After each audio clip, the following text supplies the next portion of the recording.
Olá pessoal, tudo bem com vocês? Espero que esteja tudo em ordem por aí, sobreviventes da Bolsa de Valores. Então ontem eu postei um vídeo, pessoal, sobre as oscilações da Bolsa, mais um daqueles vídeos meus que invariavelmente uma vez ou duas vezes por ano eu posto aquela foto thumbnail chamativa, né? E hoje vai ser mais um vídeo, embora a thumbnail e talvez os títulos, né, a capinha e o título sejam um pouquinho, vamos dizer assim, empíricos de ser, né? O conteúdo sempre se mantém, tá? Só que me cornetaram bastante nesse último vídeo que eu postei ontem, tá? Da crise, possível crash da bolsa e alvos, aquela coisa toda, porque eu não dolarizei as minhas análises.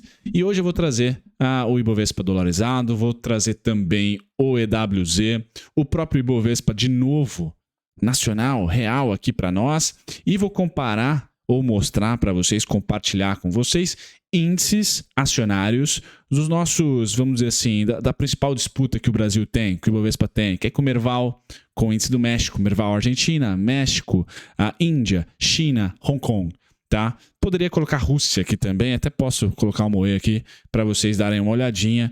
A gente vai fazer essa comparação. Antes eu vou passar pela agenda de dividendos só para dar uma incrementada e também pela balança comercial brasileira, né? Tudo isso para gerar insights, pessoal, de como nós estamos, entre aspas, reféns da China, principalmente, como nós estamos muito conectados com alguns setores, então bolsa não é PIB, o que gera, para quem é um pouco mais superficial, né? Principalmente o lado mais à esquerda da política ou do pensamento econômico, gera aquele preconceito com bolsa de valores, né? Bolsa subindo e PIB caindo ou desemprego subindo, porque hoje nós temos a bolsa muito bem representada em poucos setores, tá? E não em muitos setores, não é muito diluído. Vou fazer todo esse comentário filosófico aqui para vocês, mas principalmente traçar lá na parte gráfica, fundamental e macro, um pouquinho dos nossos índices, tanto do Brasil, 3 deles, né? Dolarizado Ibovespa, EWZ, que é o ETF do Ibovespa, negociado na gringa, nos Estados Unidos, e o próprio Ibovespa novamente para vocês. Agora eu estou aqui no escritório, dá para mostrar com um pouquinho mais de nitidez aqui na minha tela, 4K.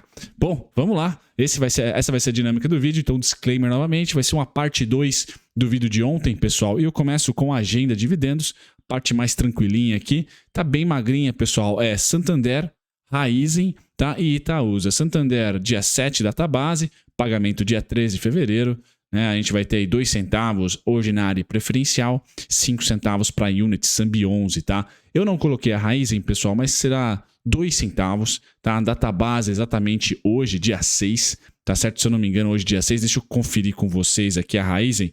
A Raizen, perdão, pessoal, a Raizen já foi, então esqueçam o que eu tô falando para vocês, que eu tô aqui com o fato relevante. Raizen foi dia 5. Gravo para vocês dia 6. Então, realmente, essa agenda de dividendos está bem fidedigna com o calendário. Por hora, no meu radar, pelo menos, se você tiver outra empresa fora do radar que eu comi bola aqui, pessoal, que tem database entre 6, 7, 8, 9, 10, 11 de fevereiro, 10 e 11 não, porque já é final de semana, mas enfim, se você tiver alguma outra, tá, nesse mês aqui de janeiro, coloque nos comentários, por gentileza. Mas Itaúsa, dia 14 de janeiro, é aquele dividendo da venda, de parte da venda das ações da XP, 14 base, 29 de abril, pagamento, 11 centavos para cada IT SA4. Então fiquem espertos, no dia 15 vai sair do valor da Itaúsa algo em torno de... não, valor líquido aqui, algo em torno de 13 centavos, tá? Então dia 15 Itaúsa 4 e 3 vão ter aí diluição dos seus preços em 13 centavinhos, porque é a data X, um dia após a data base, tá? Pessoal, agora eu passo da agenda de dividendos e mostro o que eu compartilhei lá no canal da Necton, no Morning Call, tá? Que é a nossa balança aqui, créditos por poder 360, foi da onde eu roubei esse slide, para vocês terem uma noção, né? 32%. Tá? 32% dos 280 bi exportados, 280,4 bi exportados, tiveram a China como destino. Tá? Isso em 2021, balança comercial brasileira, tá? De janeiro e dezembro de 2021. O que remete à fala que eu sempre esqueço do cidadão, do líder do governo no Congresso, tá? Falou segunda-feira que caiu, que fez o nosso mercado cair. Uma parte, um trecho do texto da fala dele foi: pessoal, estamos com uma arrecadação recorde. Tá aqui. É isso. Porque a arrecadação recorde, temos grandes empresas, principalmente representadas na Bolsa, exportadoras, principalmente de commodities, com China tendo destino, E quando a gente exporta, nós temos câmbio a favor, porque o real está desvalorizado, é bom para exportação, tá? E além do câmbio, nós temos o preço da commodity interessante. Tá? No caso do minério de ferro, teve uma queda muito violenta que se iniciou em agosto, tá? Um pouquinho ali entre julho, agosto, setembro, mas se recuperou em outubro e novembro. Eu passei para vocês aqui os pontinhos, né? Tá hoje naquela meta nossa entre 118 e 128 dólares. Aí o petróleo subiu, se recuperou, tá? Depois aí da queda da Omicron, também volta aí aos 80 dólares. Balança comercial essa, pessoal, que é espetacular no saldo de exportação contra importação somente na China. Tá? A gente tem déficit na balança tanto na União Europeia, tanto nos Estados Unidos, quanto na Argentina. Tá? A gente importa mais produtos argentinos, trigo principal deles, que agora com essa crise feita pelo governo de dar aumento, ou pelo menos prometer aumento só para a PF, Polícia Federal, já tem parte de servidor, já tem classes paralisando o trabalho e tá lá no Porto de Santos, por exemplo, um baita de um naviozão lá com trigo de monte, tá? Porque birras, ruídos, tretas políticas, o que foge bastante do nosso controle aqui como meros investidores, tá, pessoal? Mas, fora esse papo recente que eu acabei de ver aqui em jornal, tá? Nós perdemos também em 2021, por exemplo, para a Argentina no balanço. Nós estamos exportando menos para eles, para os hermanos, do que importando. Tá? Isso aqui, pessoal, é fato, tá? Independente da sua preferência em termos de política diplomática, tá? Isso aqui é fato, tá certo? Nós estamos aí perdendo, tá? Para todas as balanças aqui, a não ser a China. Então o Brasil é quase que um derivativo da China, sabe? O mini índice não é um derivativo do Ibovespa? Pois bem, o Brasil é um derivativo, tá? Um mini contrato aí da China. Tá? Uma China em relação à nossa balança comercial representa 2,9 vezes os Estados Unidos. Tá? Então são 3 tio Sams aqui para uma China. Então lógico que a nossa bolsa depende muito mais do crescimento chinês e do consumo de 3 setores. Né? A gente pode colocar petróleo, menos minério de ferro e proteína animal, 2, tá? E soja, certo? Soja para alimentar toda essa proteína animal. Tá? E também outras indústrias todas que hoje a soja, não vou entrar em discussão se é benéfico ou maléfico, mas em termos financeiros ela está lá e no topo. E hoje, tá? O maior lobby que nós temos, com certeza, e já faz um bom tempo, é lobby do agronegócio. Tá? Então, para o agronegócio, pessoal, é muito importante salientar isso. Né? Muitas máquinas, pouca mão de obra. Tá? Muito dinheiro gerado com a balança atual, com a política cambial atual. Não tenham dúvidas. Tá? Então vai ser difícil a gente ver, por exemplo, um agro, um super agro, um dono de agro, fala assim, poxa, pessoal, a economia, a política do câmbio atual ou o câmbio atual tá ruim. Não, não tá. Tá? Não tá. Não mesmo. Nunca se ganhou tanto dinheiro, porque sempre, pessoal, pelo menos até o 2020, né, até o crash, né, de 2020 nem, né, de 2017 para cá, principalmente que a gente tem visto aí as commodities se recuperando, tá? E também o câmbio ficando, vamos dizer assim, em patamares mais salgados, tá? O real se desvalorizando. Mas foi principalmente de 2020 para cá que teve esse boom, tá, de commodities devido à quebra de oferta e demanda, uma lei que vai muito além, né, muito além de política, tá? Subiu muito commodity por ter pouca, ou pelo menos o medo de pouca produção e a demanda se manter, porque é alimento muitas delas, tá? E o câmbio deu um solavanco para cima devido ao risco, né? Sempre que tem um pouco de risco, a renda variável, risco global, sistêmico, corre-se para a moeda forte, né? Então corre-se para o dólar. Então desde 2020, tá? Essa balança, principalmente do setor agro, vem muito e muito bem, tá?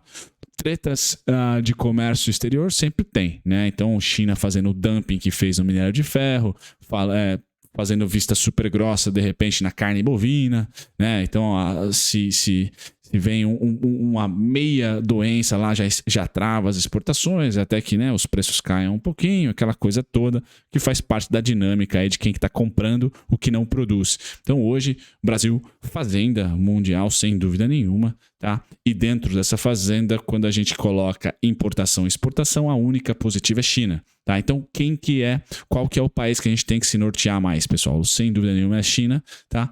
Só que chinês não investe tanto pesado no mercado financeiro, tá, brasileiro. Quem investe pesado no mercado financeiro brasileiro é mais norte-americano, é gringo, tá? Então é uma dinâmica super difícil, tá, que a gente pode enxergar aí de fluxo financeiro, mas aqui um pouco de realidade, tá? O que realmente faz preço para nós? Crescimento da China, tá? Se China crescer, a gente vem junto, tá? Porque é a principal parceira comercial, sem dúvida nenhuma, tá? Legal.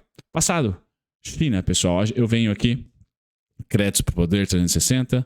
Créditos para a Secretaria do Comércio Exterior, tá? Que forneceu os dados para o Poder.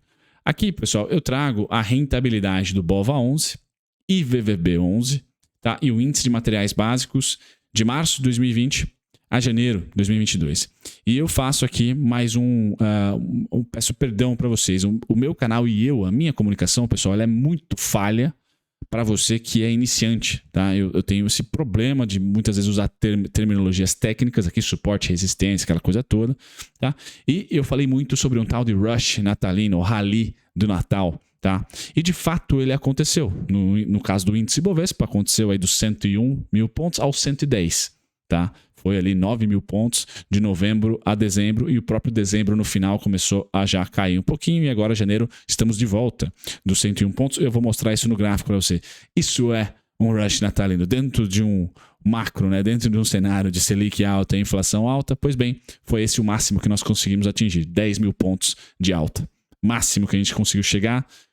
Janeiro ainda pertence ao tal rush natalino, ainda pertence ao mês comprador, porque janeiro é o mês que começam os resultados do quarto TRI. Então, o quarto TRI de 2021, tá, vai ser publicado, divulgado em janeiro. E geralmente o quarto trimestre, de maneira geral, generalizando, tá bom, pessoal? Superficial aqui, é um trimestre forte da economia como um todo, tá? Então janeiro tende lá no final a ter mais um solavanco ou pelo menos ser comprador até essas expectativas aí do quarto trimestre divulgado por todas as empresas. Então janeiro, um resquício ali de primeira quinzena de fevereiro, costumam ser bacanas. E aí sim, segunda quinzena de fevereiro, março, abril, até a primeira quinzena de maio, que é o Sell in May Go Away, que é o resultado do primeiro TRI. Então o primeiro trimestre de 2022 será publicado em maio. Em maio você já conhece a história, né? Um mês xarope. Eu acho que só perde para agosto, para mim, de temperamento ruim de mercado.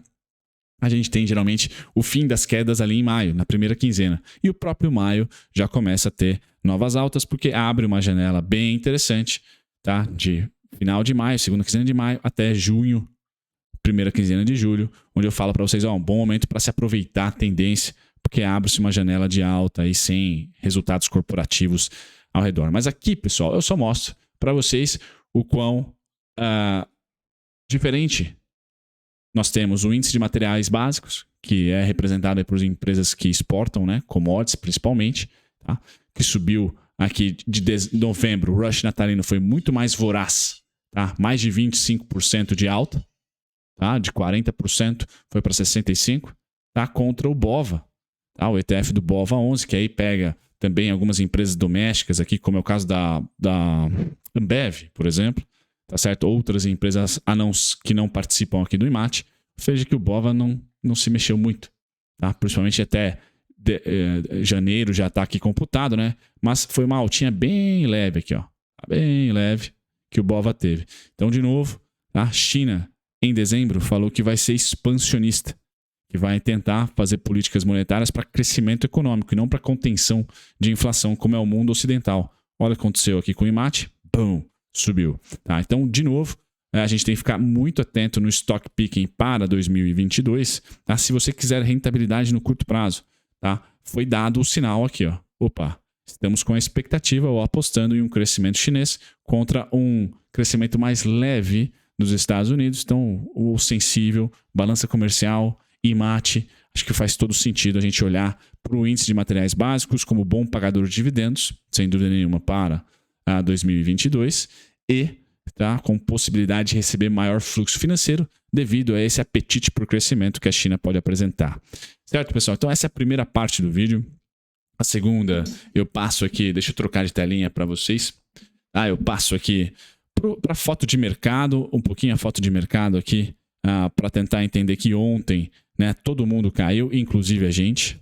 Tá? Esse é o principal. Então esse é o fechamento do pregão de ontem, pessoal, no mercado à vista, certo? Aqui na esquerda, vou dar um zoom para vocês.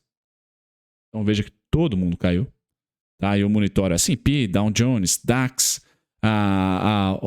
o índice do Reino Unido, FTSE, né? E o Nikkei Japão e Hang Seng, que é Hong Kong. Tá certo? Então todo mundo caiu. Hong Kong aqui hoje se recuperou, porque Hong Kong já tem pregão. Tá? Então Hong Kong é de hoje.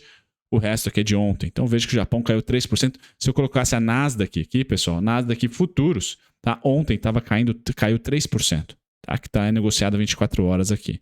Tá? Então, sem dúvida nenhuma, tá? Foi aqui, ó, que eu mostro para vocês. Tá? Estados Unidos ontem, tá? Todo mundo caindo, Nasdaq, o principal queda aqui, ó. Certo? Então é importante colocar em mente que o Fed fez muito preço ontem, falei disso no vídeo de ontem, não vou repetir aqui, mas quanto mais a política monetária dos Estados Unidos for apertada na parte fiscal, contracionista até, de certa maneira, né, mais a gente vai receber menor fluxo.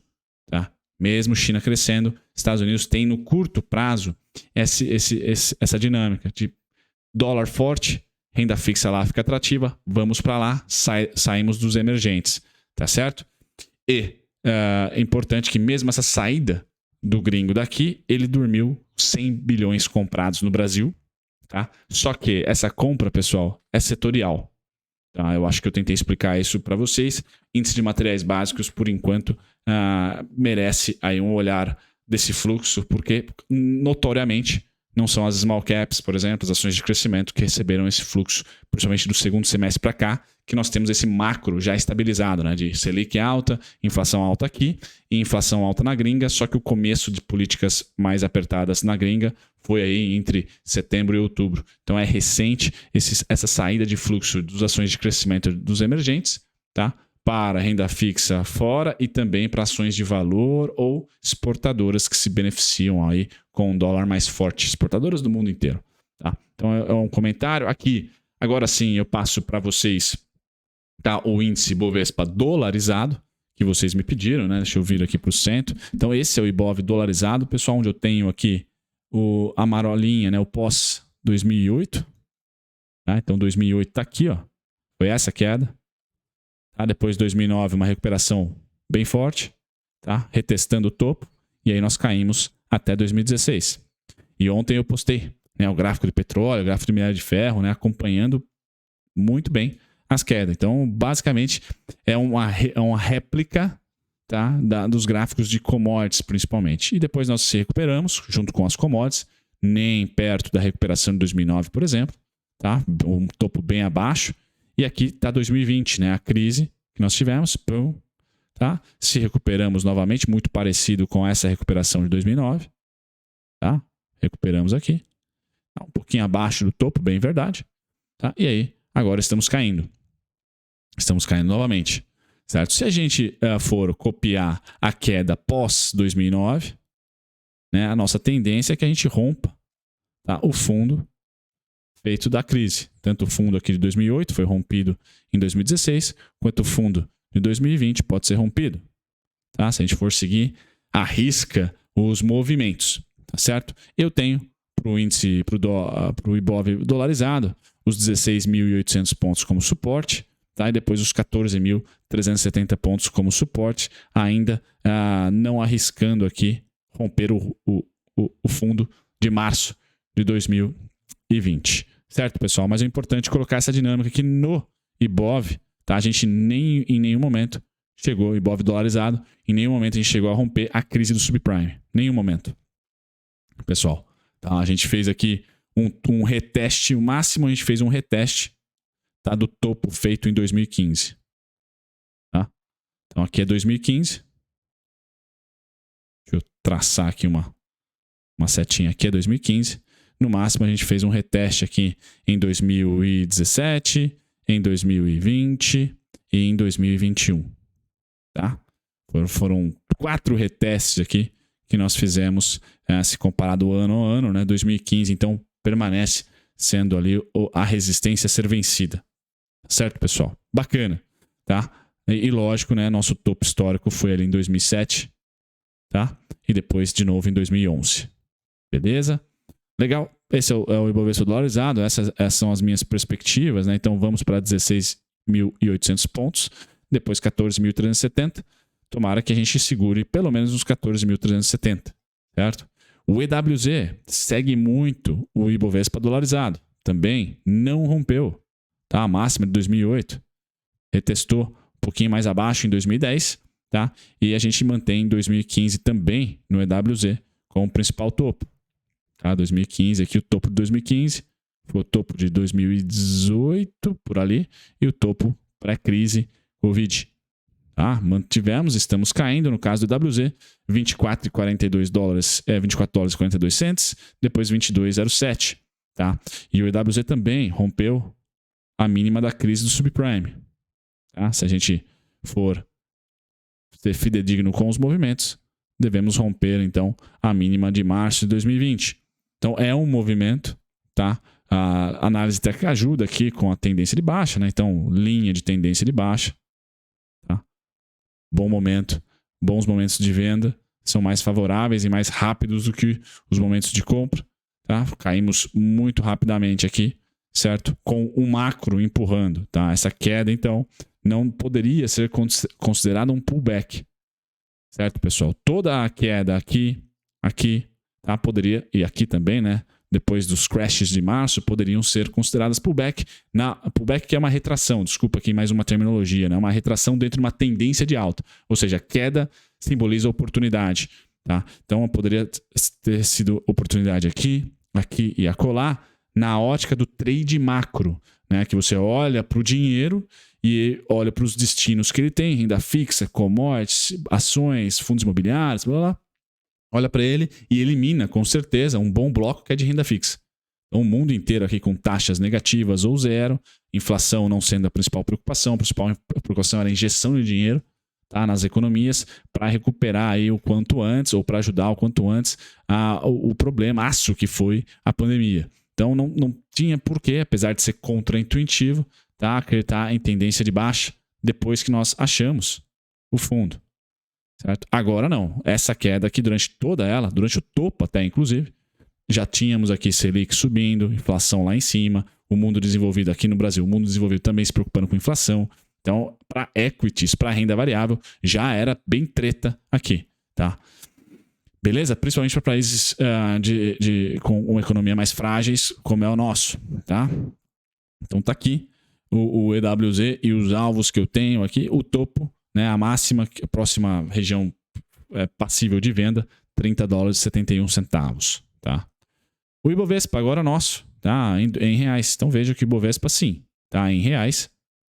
Tá? É um mundo totalmente diferente. Por quê? 2008 está aqui, ó. Tá? E nós não rompemos a mínima de 2008. Certo? Não rompemos. Em 2016, não chegou a romper a mínima de 2008. Então, uma dinâmica diferente, o que traz a expectativa que a gente não vai romper os 61 mil pontos. Tá? Se a gente replicar a história, aqui é 2020, certo? Nós não rompemos em 2016 a mínima da crise do subprime, voltamos a subir, certo? Estamos em tendência de alta no longo prazo, como todas as ações no longo prazo de fundamentos estão também. Tá? A gente tende a esperar uma retração. Tá? Nos moldes, vamos traçar um FIBA aqui, só para ver se eu acho algum nível que parou próximo aqui. Deixa eu colocar 50. Pum. Legal. Então chegamos aqui, pessoal. Deixa eu pôr os níveis rapidinho. Chegamos aqui a 25%. tá? 25%. Deixa eu colocar 25% aqui.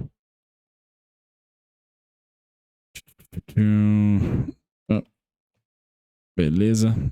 Então, de acordo com a mínima feita em 2016, certo? Pós-crise, se eu replicar, né, o mesmo padrão, a mesma retração de Fibonacci, por exemplo, em relação à queda, tá? A gente teria uma retração de no máximo até entre 72 e 73 mil pontos. 72,780, tá? Replicando, tá? O histórico de retração que nós tivemos pós-crise. Então eu fiz a mesma réplica dessa queda aqui. Estou fazendo a colar. Certo, pessoal? Seria ali aproximadamente a mesma retração. Vou deixar aí como curiosidade, tá? Para vocês enxergarem. Aqui, pessoal, eu, assim como no vídeo de ontem eu falei, né? Mas vou repetir. O ponto mais simbólico para mim é a mínima de março, tá? Que foi a pior na economia real, sem dúvida nenhuma, tá?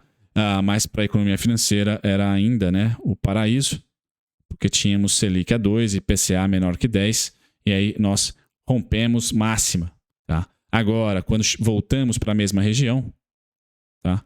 Era bem verdade que o macro aqui não estava igual, tá? Nós não tínhamos Selic a 2 mais, nem o IPCA estava controlado, e o mundo gringo, né, tá preocupado com a inflação aqui, não estava preocupado ainda com a inflação a colar. Até estava bem mais do que a gente, só que apertou bastante no segundo semestre desse ano a preocupação na gringa, então natural acreditar no descontrole, ou melhor, no desequilíbrio vendedor aqui do que comprador. Aqui não. Aqui, por mais que a gente olhasse para a mortalidade, né, para as hospitalizações, Manaus, CPI, pessoal, muita coisa aqui, tá, em março desse ano, né, o Brasil sendo o epicentro, aí 4 mil óbitos chegou a bater, é horrível, né? Dentro da ótica do dinheiro, o destino dentro do país não tinha outro a não ser renda variável, tá? A partir de julho começou a mudar bastante o destino, tá? E aí, naturalmente, agora para o ano de 2022 em diante, tá? Eu vou ter o 110 ali como uma 111, 250 no mini índice, 110, 900 no Ibovespa, tá? Como principal barreira, tá? Porque foi o marco ali para mim, tá? Da mudança da política, mudança do macro, tá? Do cenário macro. Certo, pessoal? Então, importante região. Com o fechamento de ontem, tem o 103.790 também como resistência. E o alvo por hora em 92.870. Tá bom, pessoal? Tocou exatamente no 50% de FR. Então, a tendência de baixa continua, né? Não precisa brigar com o gráfico. Agora, terminando o vídeo, pessoal, trazendo aqui só para vocês a expectativa, assim, pouco fez preço a pandemia para a China. Então, aqui está 2020, março de 2020. Tá? A queda maior foi ali em 2015 até 2019. Tá? Então, China correlacionada do Brasil. Tá? Então, Xangai Composite não é um bom índice para vocês olharem, por mais que a China seja ali a grande parceira comercial, não é o bom índice para vocês olharem em relação ao Ibovespa, tá? Porque nós subimos aqui durante 2015 até 2019. A China caiu. Então é importante colocar isso em mente. A correlação, embora na economia real exista, na financeira não. Hong Kong, tá? Esse também, pessoal, não dá para se falar. Hong Kong mais, tá? Porque Hong Kong subiu de 2016, tá? A 2019. Então, o índice Hang Seng, HSI, ele seria o mais bacana aí para se olhar a correlação. Tá? Seria o mais bacana para se olhar a correlação. Certo, pessoal? Com certeza seria melhor. Tá? Não usaria o Xangai Composite, usaria então o Hang Seng. Agora, nossos parceiros emergentes, a Índia. Então, pessoal, Índia voando. Tá? Mesmo também tendo ali um epicentro forte com a variante Delta. Então, voando.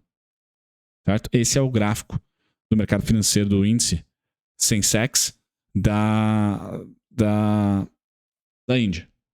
Certo? Tendência de alta. Beleza? Com o rush natalino e tudo. Tá bom? Índia. Depois a gente passa para o México. Bem, pessoal. México aqui. 2020. Recuperação e continua subindo. Tá? México, então, também subindo. Beleza, pessoal? Depois a gente passa para o Merval, eu acho. Argentina, os hermanos. Tá? Queda com a eleição. Calma aí, deixa eu trazer. Então o mercado, quem lembra, né?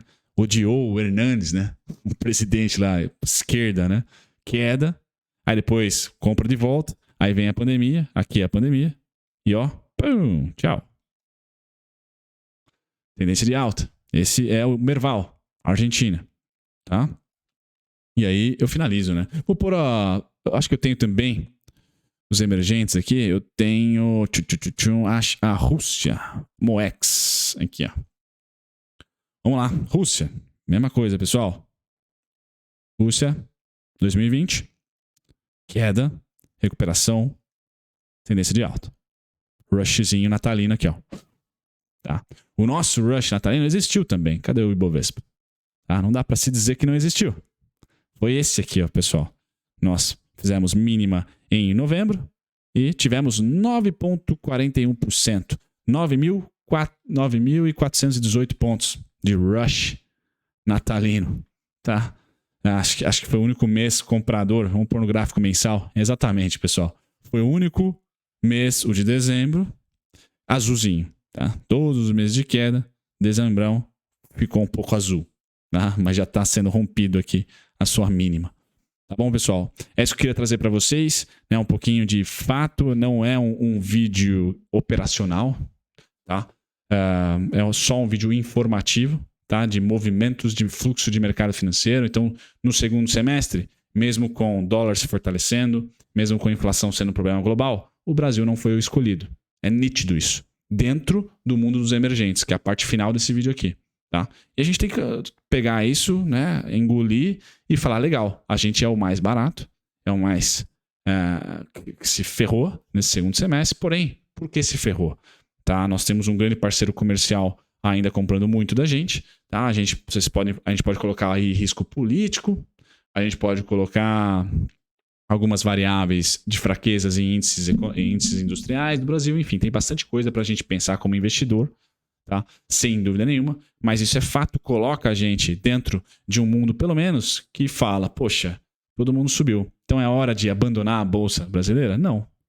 Não é o que o Warren Buffett ensina a comprar na baixa? Pois bem, é a gente que está na baixa agora. Eu sei que isso dói, engole torto, mas acho que você vai perder duas vezes se, por exemplo, começar a comprar estoques americanas, que está na máxima, ou até os nossos parceiros que estão na máxima. Tá? A gente tem que acreditar que comprar bem é comprar barato. E bom, o Brasil é o que está barato agora. Certo? Um grande abraço. Até o próximo vídeo, pessoal. Tchau, tchau.